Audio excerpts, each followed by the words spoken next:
Stroke म्हटल्यावरच आपल्याला धडकी भरते खरं तर, पण स्ट्रोक म्हणजे नेमकं काय असतं आणि त्याची काही सुरुवातीची लक्षणं आपल्याला जाणवत असतील? येस.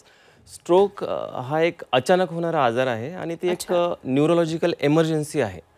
त्यामध्ये वेळ न दवडता आपल्याकडे एक म्हण आहे न्यूरोलॉजीमध्ये, बी फास्ट अँड ॲक्ट फास्ट. हे जे बी फास्ट एक सूत्र आहे, ते एक स्ट्रोकची लक्षणं ओळखण्याचं एक सूत्र आहे. बी फॉर बॅलन्स, अचानक तोल जाणे.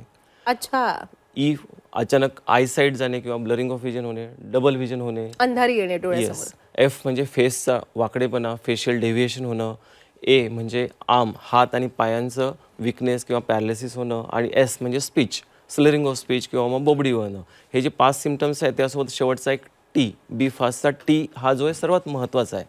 जेव्हाही पेशंटला हे लक्षणं दिसतील तेव्हा ताबडतोब पेशंटनी स्ट्रोक रेडी हॉस्पिटलमध्ये जाणं गरजेचं आहे.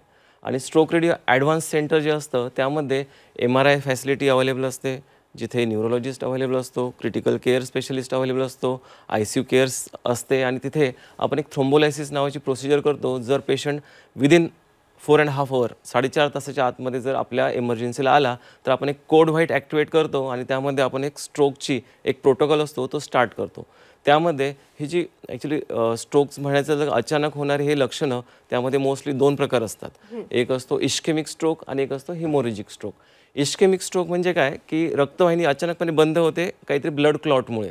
आणि हा जो ब्लड क्लॉट आहे हा काढायचा असेल आणि हा रिव्हर्स पॅरालिसिस पूर्ण रिव्हर्स करायचा असेल तर आपल्याला थ्रोम्बोलायसिस नावाची प्रोसिजर करावी लागते. त्यामध्ये पेशंटची कंडिशन आणि पेशंटचा NIH स्कोरिंगनुसार MRI करतो. MRIमध्ये किती मोठा स्ट्रोक आहे त्यानुसार आपण थ्रोम्बोलायसिस नावाचं इंजेक्शन द्यायचं की नाही ठरवतो. एक पॅरालिसिस पेशंटला एक वरदान आहे. पहिल्या जुन्या काळात असं म्हण होती की एकदा पॅरालिसिस ब्रेन स्ट्रोक झाला तर हा रिव्हर्स कधीच होत नाही, पण असं नाही. हा कंप्लीट रिकवर होऊ शकतो जर पेशंट लवकर आला आणि लवकर त्याला ट्रीटमेंट मिळाली तर या थ्रोम्बोलायसिस नावाच्या प्रोसिजरमुळे पेशंटला जीवनदान मिळतं आणि म्हणजे पॅरालिसिसही बरा होतो आणि जीवनही वाचतं. अजून एक प्रकार असतो थ्रोम्बेक्टमी. जेव्हा पेशंटला हा क्लॉट खूप मोठा असतो तेव्हा आपण एक DSA ब्रेनची अँजिओग्राफी करून DSA प्रोसिजर एक थ्रोम्बेक्टॉमी नावाची प्रोसिजर करतो. त्यामध्ये हा थ्रोम्बस क्लॉट काढण्याचा रिट्रिव्हलचा प्रयत्न करतो. त्यामध्ये सुद्धा परत रक्तपुरवठा चालू होतो आणि परत पेशंटला जो पॅरालिसिस तो रिव्हर्स होत असतो. त्यामुळे कोड व्हाईट ॲक्टिवेट होणं, ॲडव्हान्स स्ट्रोक सेंटरला जाणं आणि actually time is brain in neurology. प्रत्येक सेकंद महत्त्वाचा आहे. प्रत्येक सेकंदाला ॲटलिस्ट 36,000 ब्रेनचे सेल्स मरतात.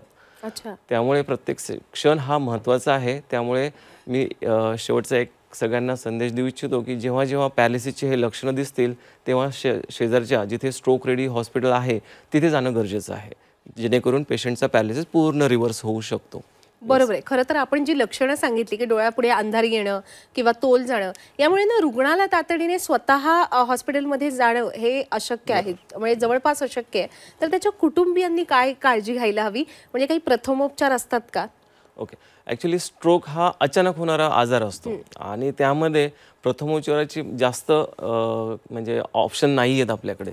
जोपर्यंत आपण MRI आणि NIH स्कोरिंग करत नाही, त्यांचा BP किती आहे, शुगर किती आहे त्यानुसार ट्रीटमेंट करत नाही, तोपर्यंत पुढची ट्रीटमेंट होणारच नाही. त्यामुळे घरी टाईम न घालता डायरेक्ट स्ट्रोक रेडी हॉस्पिटलला जाणं गरजेचं आहे. असं मी जस्ट बोललो की टाईम इज ब्रेन, प्रत्येक सेकंद महत्त्वाचा आहे. प्रत्येक सेकंदाला 36,000 सेल्स मरतात जर ह्या क्लॉटला आपण काढलं नाही तर.